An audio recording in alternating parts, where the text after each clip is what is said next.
Good vibrations. Welcome to episode 174, and my guest today is someone who I've mentioned in one of my previous videos.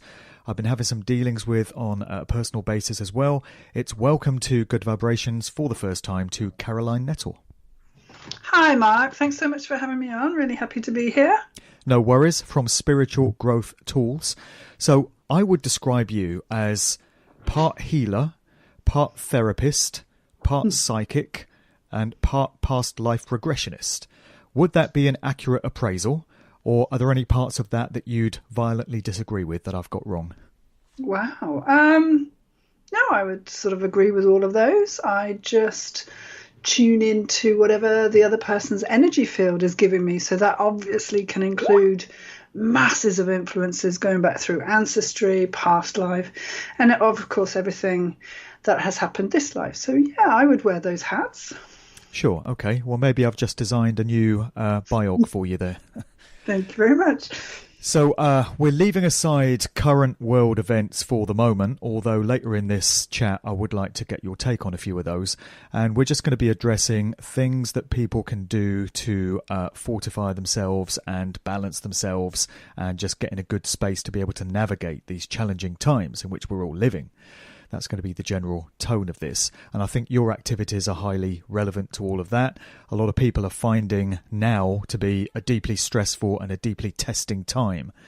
Maybe you'd just like to describe the core nature of your work, because it seems to be a combination of remote psychic healing, but also involving getting into the body of the subject as well as their consciousness. I'm sure you can explain further, much better than me, what the technique is that you use there. Thank you. Yes, well, so I do a healing modality called BodyTalk, and what I do is intuitively tune into the part of the wisdom of the body of the other person. So we all have this wisdom. Plants do, animals do, humans do. And it's always trying to get us healthy, happy, and in harmony. So it tells you to go to the loo, run from the tiger, put clothes on, eat food, all of those things. And it does trillions and trillions and trillions of other transactions on a daily basis, hourly basis, secondly basis. I mean, really is working extremely hard to keep you in tip-top tune. So my job, if you like, is I always see myself as a bit of a translator. So I tune into that wisdom. So not Mark the personality. If I was doing a session on you, I'd be tuning into that wisdom, and I'd be saying, what is it that's keeping this body-mind complex from health and harmony? So as I said in the introduction, I can be looking at anything that has ever influenced the body-mind complex of the person sitting in front of me or sitting on the other side of the world, or animal or group of people, just whatever comes across. So for example, when your mum and dad, anyone's mum and dad, got together to create you, they will have had lots of unprocessed trauma themselves. There'll be things that have been passed down through the family. So there we've got characteristics, traits, etc. Anything that they either didn't want to look at or want to pass on to their children will be passed on to you as they create your life. So as you're in the womb, there's lots and lots of things that happen within the womb situation. Mum gets really scared, dad leaves. I mean, all sorts of stories can happen as the baby is gestating. And then when we're born, then we get influenced by church, school, politics, institutions, police, media, all sorts of things, peers, family members, all of whom are trying to get the spirit of the person who's growing, shall we say, to conform to the status quo, because that's where we humans traditionally feel safe. So by the time somebody comes to me and they've got, a really bad immune disease, or they're struggling with MS or ME or whatever it is that I'm presented with, I go in and tune into the body-mind complex and say, okay, what's going on here? What is it you want to tell me?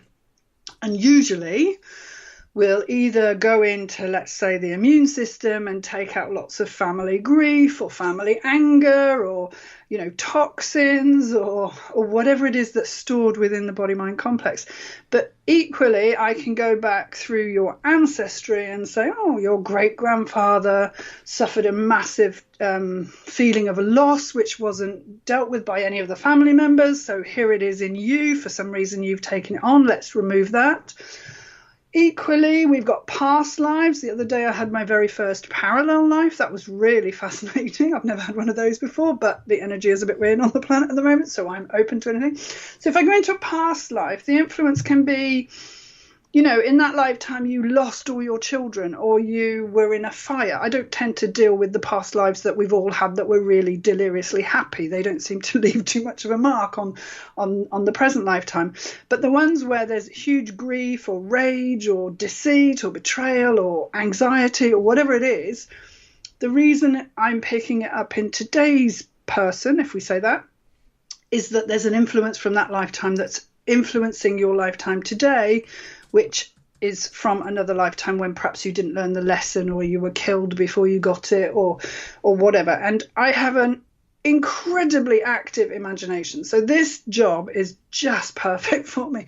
But what I tend to do is, because my life has not been an easy one, shall we say it like that, very politely, but, I suffered a lot of trauma myself. I've had to learn lots and lots of lessons, including getting sober and dealing with my own trauma, etc. So now that I'm growing into this person who is, actively healing, and I've been doing it for about 15 years now, but I can sit next to anybody's pain because I've experienced that pain myself. So I find that very often when the people come to me, a lot of my clients, should we say it like this, have been around the houses. They've been trying to find out what's wrong with them. Nobody can really tell them any answers. There's a mystery illness that's making them feel really, awful, but the traditional medicine people, the hospitals and the doctors can't seem to establish quite what's wrong. And I'll go in and find massive grief on mother's part, or, a huge betrayal, or somebody was abandoned, or, and I just seem to be able to hone in on it. So it's not to say that I'm a miracle worker or a miracle curer. And sometimes some people need an awful lot of sessions because they've really been carrying this for a long, long time. But certainly it's something where I feel that, almost want to say everybody needs this in the same way that you MOT your car every year. I think it's really good to do some sort of energy work to rid your body of those things that you don't want to be carrying. And if I kind of link that to what you also said, it's like, we are going into a new world. We are creating something. So we're breaking down what we've been living in, and leaving behind, really trying to leave behind all of our, trauma, horror, belief systems that don't serve us anymore, and so on. So now is actually a fantastic time for everybody to be looking at and working on the things that they're carrying with them that aren't serving them. And yeah, it's just really interesting because I'm also an angel reader, so I do angel readings for people. So that's more about giving them guidance about how to live a better life, whatever. But what the angels are saying to me consistently at the moment is, and they're right on schedule, this is exactly the time we need to be looking at what we're carrying that really doesn't serve us anymore. We need to be decluttering. We need to be moving out all those ancient wounds that we're carrying so that we can move into a much better world. I think I'll leave it there. Okay, so there's a lot of purging going on, it seems, which ironically enough is what we hear viruses do. They purge toxins from the body. So interesting that seems to be going on a spiritual level. And from what you said there, you tap right back into ancestral realms, and what you do is very holistic. It's like you're accessing the Akashic records, just taking that concept for a moment. Everyone that's ever lived and everything that's ever happened, it's like this giant repository of information. And it sounds to me like you're tapping into all of that to try and get to the root of what people are experiencing. I've never considered it like that before, but I would say possibly, yes. And it's just that because we are a living record of everything we've ever witnessed, experienced, felt, thought, I kind of just tune into that wisdom, and then I'm able to read energetically, I suppose, the people and what it is they need to get rid of. Excuse me. Okay. Are there many practitioners of this around the world? I mean, when you contacted me, that was the first time I'd heard of what it is that you do. Is this quite a rare thing? Well, it's interesting you should say that. It is something that's practiced in many, many countries around the world. I've only ever been the only practitioner in my town, which is interesting, apart from when I very first learned. You can actually do a degree in this in a German university. So this is, something the person that developed this system was a chiropractor. He did Reiki, he did Chinese medicine, he did all sorts of different things. And he basically cherry picked all the best parts of it and constructed it into this modality that I do, which is called BodyTalk again. And everybody that learns, anybody can learn this. It really is something that anybody can learn, and you learn to use your intuition. And everybody has intuition. It's just a muscle that you need to exercise. And gradually, as you learn to drive, for example, you start off and you're really nervous and you're clinging onto the steering wheel, but gradually you sort of get to a point where you're doing it without thinking about it. And that's kind of what happens in the Body Talk session. If I really want to help the client, or I'm really invested in getting them well, I can't do this. It's about me really standing out of the way and holding back my ego so that the best part of me and the best part of the person in front of me can work together to find health for the client. And how did you discover you had a propensity towards this? Do you think that the trauma that you mentioned at the start that you experienced earlier in your life was contributing towards you eventually doing this? Do you think that was an essential thing for you to go through in order to be an effective practitioner of this? Or do you just feel it was your calling in this lifetime? I'll say absolutely to both of those. I think obviously the childhood trauma was something I needed to go through as a soul. And I think everyone in my life that's important to me rejected me in a really big way, so that I learned to stand on my own 2 feet. So now, as I'm much, much older and I've done a lot of therapy, I'm really grateful for the upbringing I had, because it has taught me, the strength of my character and that I'm a good survivor and all of those things. And that helps me to teach other people. I do want to add a little something to that, and that's on the website, Spiritual Growth Tools, you can also find a fantastic range of detox products, and here is why. So we lived in a village that was kind of being built, and where we lived, there were some farms, and when they sprayed the farm, so I'm a 66 baby, when they sprayed the farms, I would stop breathing. So my mum would take me to the doctor and say, listen, when they spray the farms, my baby stops breathing. And the doctor was like, as they still can be, there, dear, don't be so silly. Take her home. There's nothing wrong.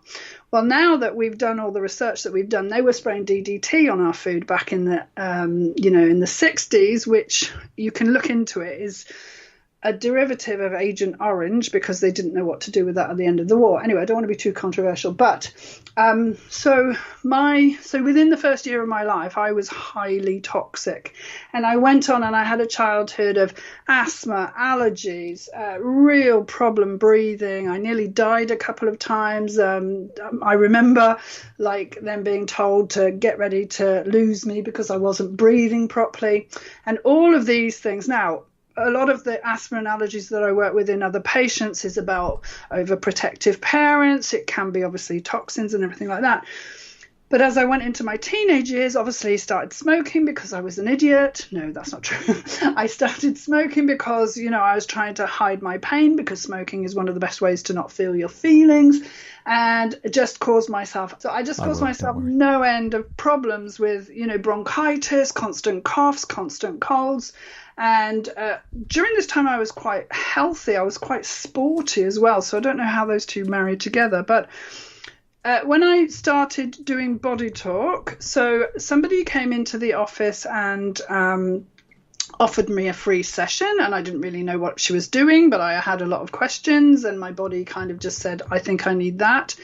Because by the time we'd got to that stage, I was exhausted. And I mean, I needed 100 years sleep every night. It was really painful dragging myself out of bed, and my whole system had basically shut down.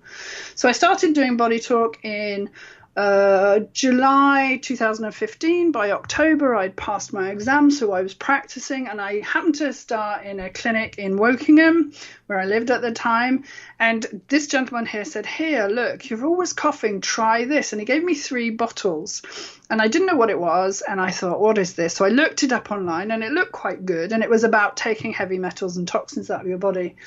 And I ended up doing an 18-month detox with this product, because I'd done a lot of research about how toxic I was. So I smoked, I had metal fillings, I really was very, very toxic. And 18 months later, my health had drastically improved. And yeah, so what I tend to do now with clients is I try and get them to detox from heavy metals, and I take out the emotional component. So I very much do that as a 2-pronged attack on ill health, because I just think it's so important to help the body get strong, but at the same time remove all the emotional issues. Sure.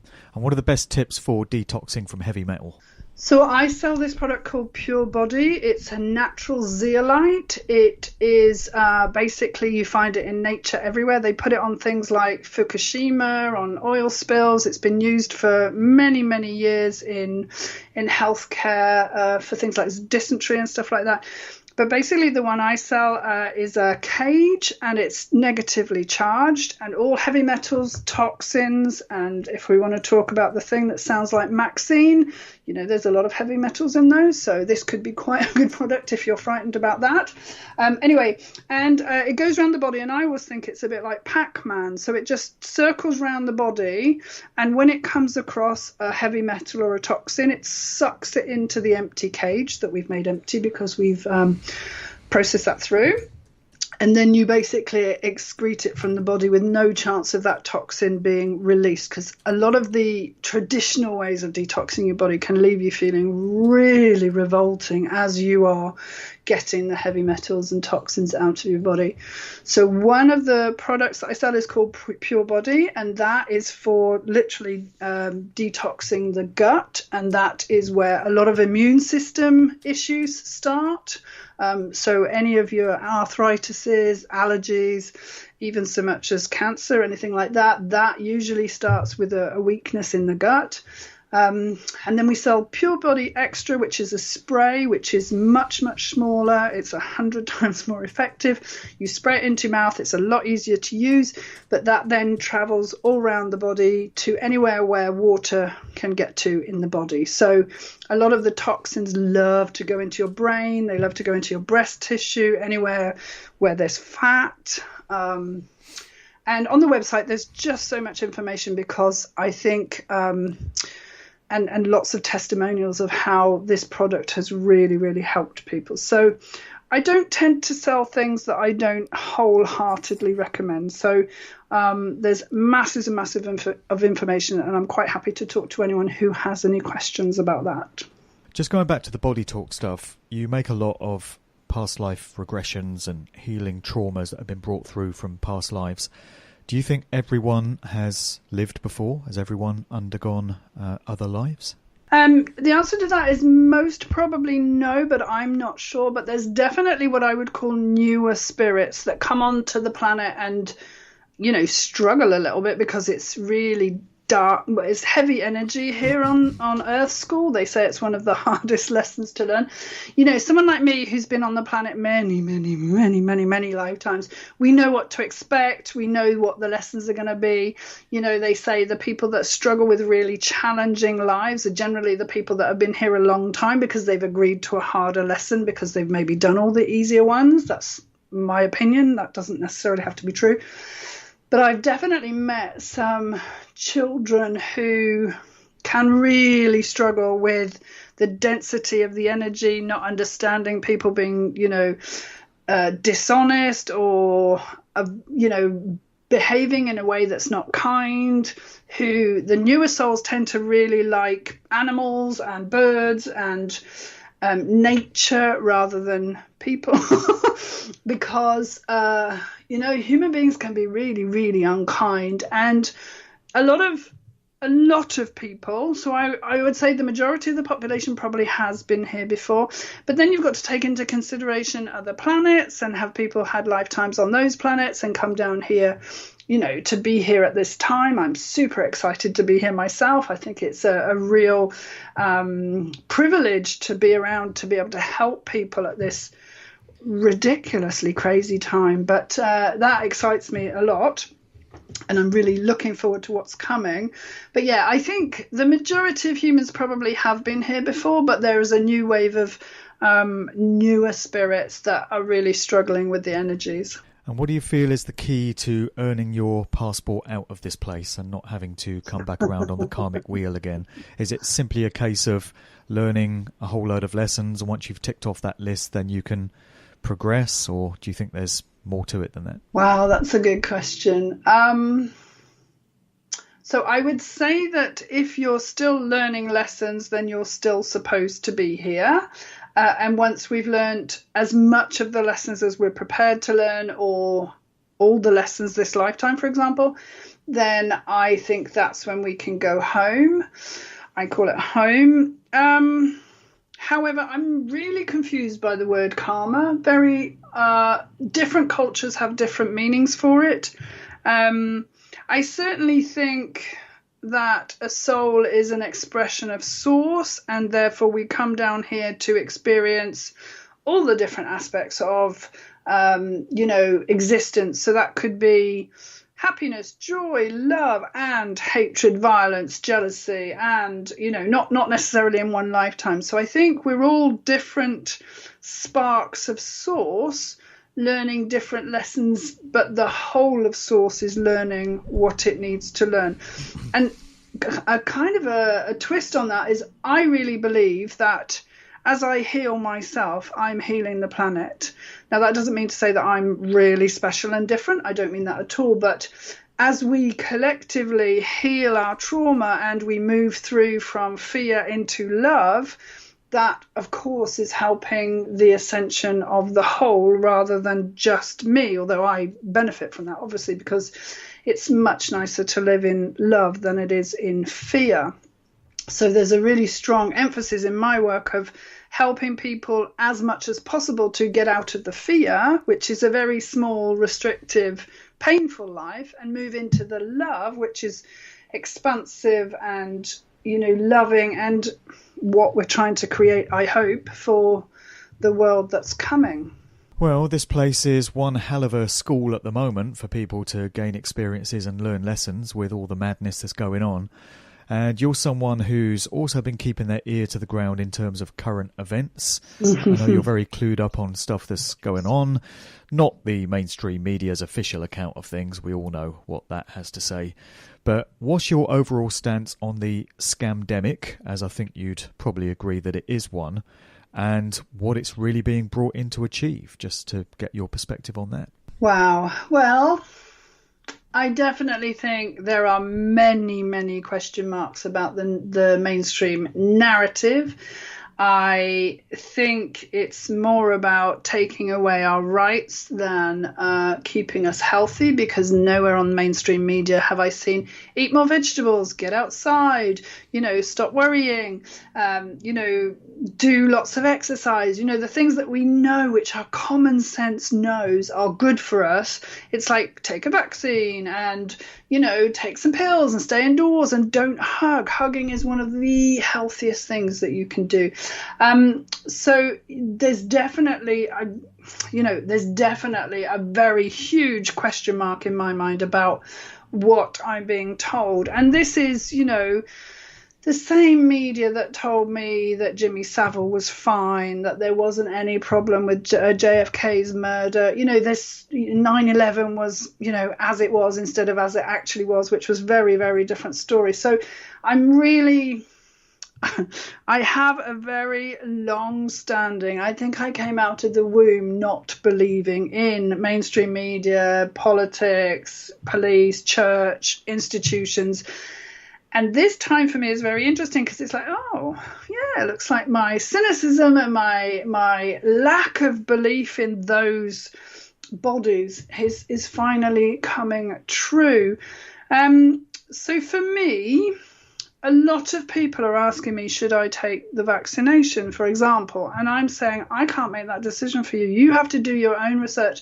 And I really do believe that this time is about, what do you actually believe? Using your own discernment. There is so much research out there that you can take a look at if you want to. And then there's the school of thought, which is a little bit different from mine, but, if I don't believe the vaccination can harm me, then it can't. If I do believe the vaccination will harm me, then it will. Now, I don't subscribe to that point of view, but I am hearing it a lot in some of the spiritual communities. So that's just a different thing to consider. But for me personally, I can't wait for it all to dissolve. And I think if you sort of like looked at me like a bar of rock, I'd have justice, truth, and integrity running through me. I think for me, my life has always been about that's not true. I can't tell you what the truth is, but that's not true for me. And right here, right now, I'm sitting looking at a very bizarre chain of events. But let me tell you what I've heard this morning. So I heard that President Trump was dead, which I don't believe. I heard that he's already been inaugurated, which okay, maybe that's true. I don't know. I've heard that Biden's going to get in. I've heard that Biden's not going to get in. And it's just a little crazy making. My opinion is that good will win, whatever that looks like. And I think that is happening. What about you, Mark? Well, I made a video this last weekend talking about all these pundits that are out there saying, oh, this is going to happen and watch out for this next Tuesday and watch out for this on the 17th. And every one of them will insist that they're right. And They'll say, you can trust us, I guarantee this is going to happen. And that will conflict with what the next man is saying, which is a direct reversal of what they've just said. You just expressed it there. People are saying Trump is dead. People are saying that Biden's going to be inaugurated. Other people are saying Biden's dead and Trump's going to get re-elected or re-inaugurated. And every one of these will insist that they've got the truth. Now, they can't all be right. So either one of them's right and everybody else is wrong, or they're all wrong. And we're just drowning in opinion and speculation and detail and dates and names and times and all this stuff at the moment. And I just don't know how any human mind can make any sense of what's happening at the moment. It just turns your brain into scrambled egg. So I'm having to just detach myself from it, keeping an interested eye on significant developments as far as I can discern the truth in all of that. But other than that, just watching and observing, because I think we've reached the point where we can't do a lot more than that in these days ahead. Well, to me, the term gaslighting, now I have to say that was quite a new term to me. I didn't know what it meant when I first heard everybody talking, but it's a massive form of gaslighting. But here's kind of how I react to this. So I saw that two main supermarkets in the UK, this was on the BBC, so of course it's true, but two main supermarkets in the UK, Morrison's and Sainsbury's, aren't going to let people in without a mask unless they've got a good, a condition that says that they don't have to wear them. I have one of those conditions, but I don't want to go through the rigmarole of explaining myself every time. So what do? Okay, I'm just not going to shop there. I'll take my business elsewhere. Now, it's not a massive stand in the face of, mass domination, but at the same time, it's like, I don't want the trouble of having to go through, that rigmarole of having to explain that I've got a condition and I don't want to wear a mask because of it. I don't want that. So I'm going to just take my business elsewhere. And I think sometimes it's about the path of least resistance. I'm still not going to wear my mask because I have a condition and I don't see why I need to explain that to anyone. But I'm going to take action that makes it easier for me to live my life the way I want to. And I feel that sometimes my frustration with people that don't seem to be seeing the other point of view has shifted. I really was getting frustrated and saying, why isn't anyone waking up? But actually, that's not my job. My job is to live my life with my side of the street clean and to live it in integrity and with value. So if my opinion is that, I can't wear a mask, it makes me unable to breathe, and I don't particularly enjoy that. But that doesn't mean to say that you're not supposed to wear a mask or you can't choose to wear a mask. It's none of my business what other people do. And I think what this pandemic is showing me is that we have been so royally divided. And I had a conversation with a friend of mine, and I said, surely our friendship means a little bit more than a difference of opinion. And he kind of went, yeah, okay. And I said, great. Now ring me on the 22nd of January. So I'm convinced there's going to be a massive change. And, whatever I think doesn't really matter. But it's like I can't understand how families have been divided and best friends are not talking because of two people in a country I don't live in. I know it's really, really important times, but let's get everything into perspective. Once this is all blown over and everything, we're still going to have the same family and we're still going to have to talk. So I think this is about balance and compromise, and maybe not telling everyone your opinion all the time, and maybe not having to be right. This is about living in integrity and, walking your talk. So whatever that means, and, so many people say to me, oh, I'm not talking to anyone. They all think I'm bonkers. I'm suffering exactly the same thing. It's hard. But I kind of know that that's going to be over someday. And then those are the people who are probably going to come and say, okay, Caroline, what do I do now? And I could be really like, well, I'm not going to help you because you made me look a fool. Or what I think is more spiritually important is to turn around and say, okay, here's what I know. Here's what I can help you with.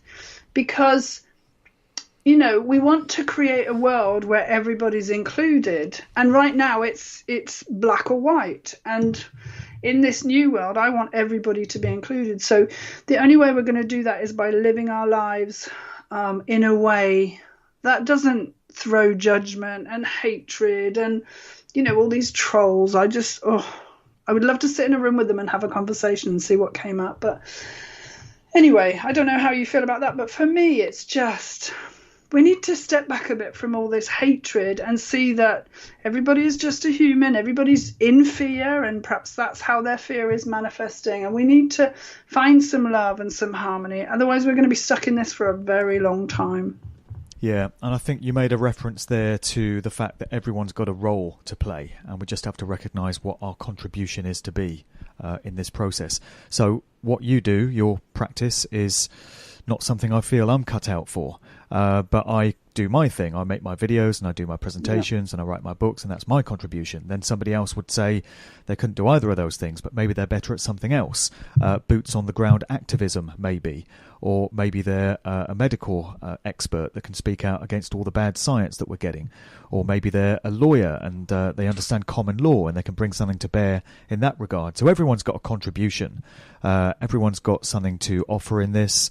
And that's all part of our personal development, I guess, our soul's journey. The circumstances we're all living in is helping us all to grow and evolve and learn the lessons that we need to. And like I said before, it's a hell of a schoolhouse right now, isn't it?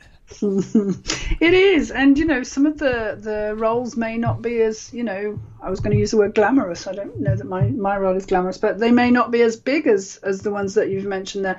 They may just be someone who keeps the family together, or someone who earns the money to put a roof over the family's head, or somebody who grows the food, or somebody who mends the broken bones, or, it really isn't about, I feel like we're all being called to do what we love. I couldn't do this work if I didn't love it, because it's really hard sometimes. Some of the people that come to me and some of their stories are heartbreaking, but I think I was given this personality and this way of looking at the world so that I could sit with people like that. You know what I mean?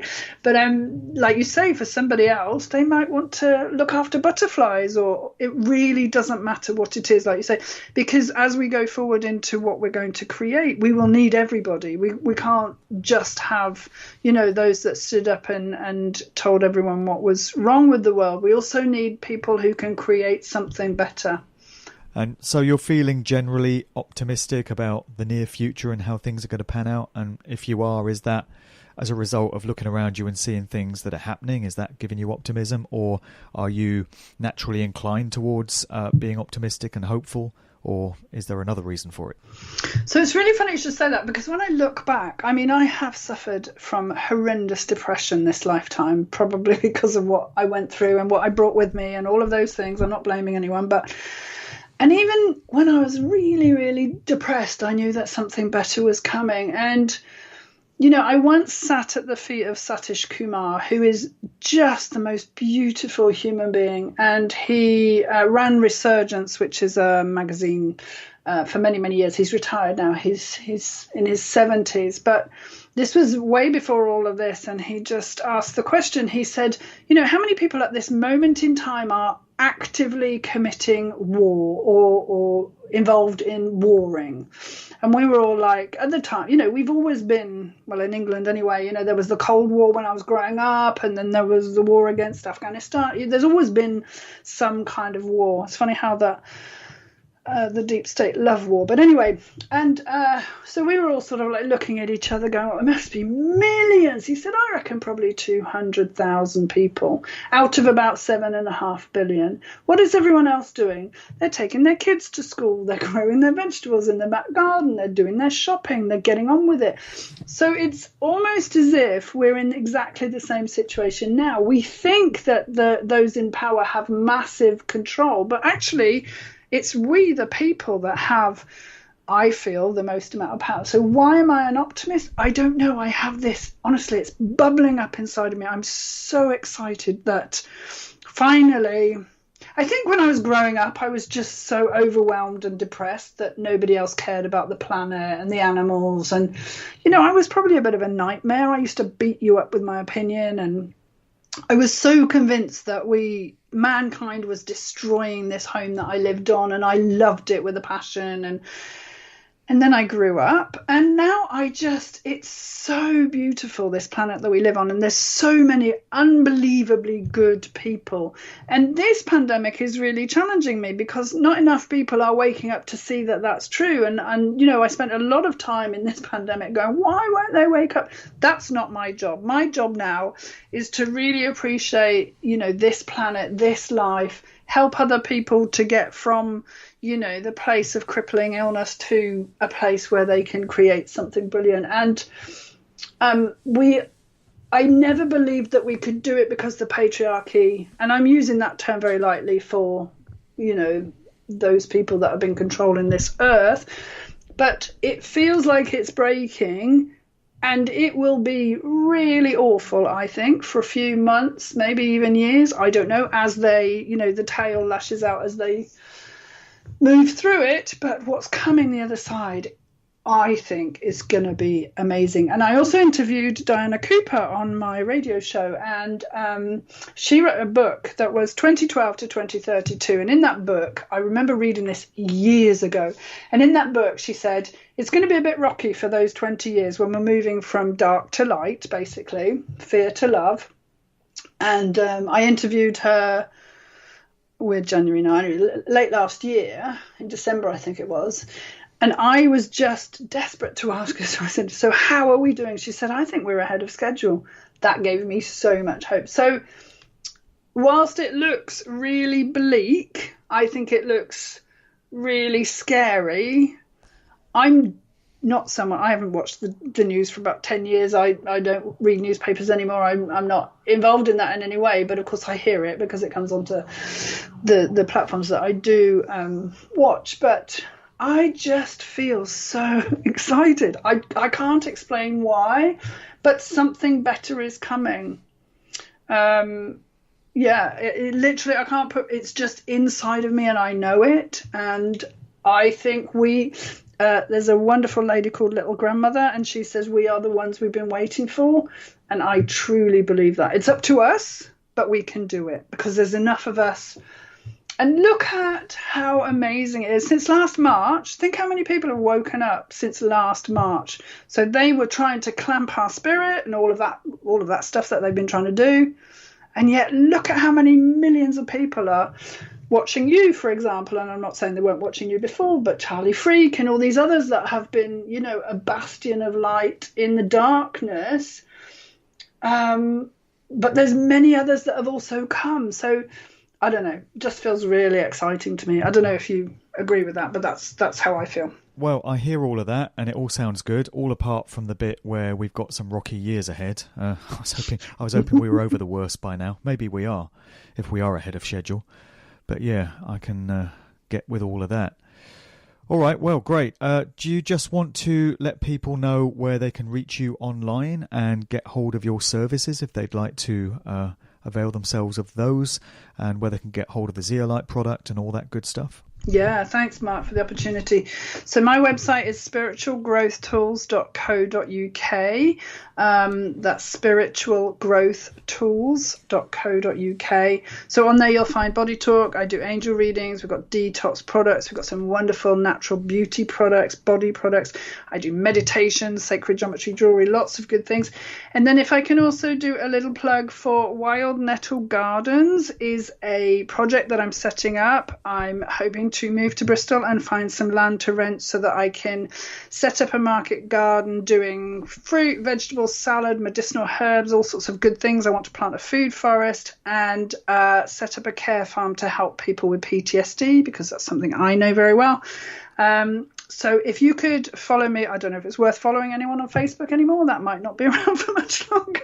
But anyway, if you can, connect with me in any way, if you'd like to get involved, or if you just want to follow along, see what we're doing. So that's how you can get hold of me. Thanks very much for listening.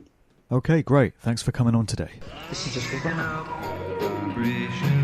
I'm picking up vibrations. I'm picking up good vibrations. I'm picking up vibrations.